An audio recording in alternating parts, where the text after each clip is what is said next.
ফেব্রুয়ারি মাস পিছিয়েছে বাংলাদেশের অর্থনীতি। এ মাসে বাংলাদেশের পারচেজিং ম্যানেজার ইন্ডেক্স সামান্য ধীরগতির সম্প্রসারণে গিয়ে ৬৪.৬-এর রেকর্ড করেছে।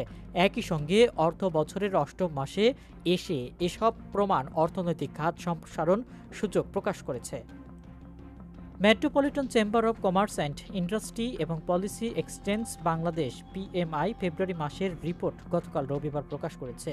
পিএমআই সূচকের মাধ্যমে দেশের অর্থনৈতিক অবস্থার সঠিক ও সময়োচিত বিশ্লেষণ পাওয়া যায়, যাতে ব্যবসা, বিনিয়োগকারী এবং নীতি নির্ধারকরা তথ্যভিত্তিক সিদ্ধান্ত নিতে পারে।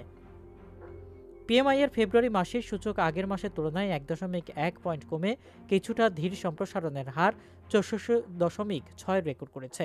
এই সর্বশেষ পিএমআই সূচক নির্মাণ ও সেবা খাতে ধীরগতি এবং কৃষি ও উৎপাদন খাতে দ্রুত সম্প্রসারণের কারণে হয়েছে বলে এমসিসিআই এর প্রতিবেদনে উল্লেখ করা হয়েছে।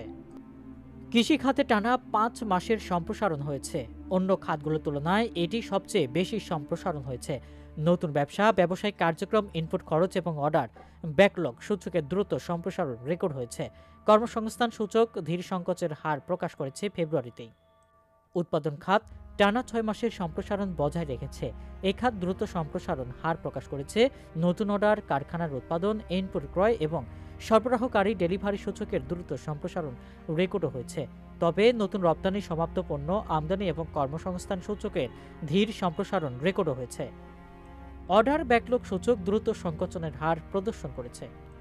বাংলাদেশের পিএমআই সূচক টানা ৫ মাসের স্থায়ী সম্প্রসারণ নির্দেশ করে, যা রপ্তানি বৃদ্ধির ধারাবাহিকতা এবং কৃষিতে মৌসুমী প্রবৃদ্ধি দ্বারা চালিত হয়েছে। তবে নির্মাণ এবং সেবা খাতে ধীর সম্প্রসারণ দেখা গেছে।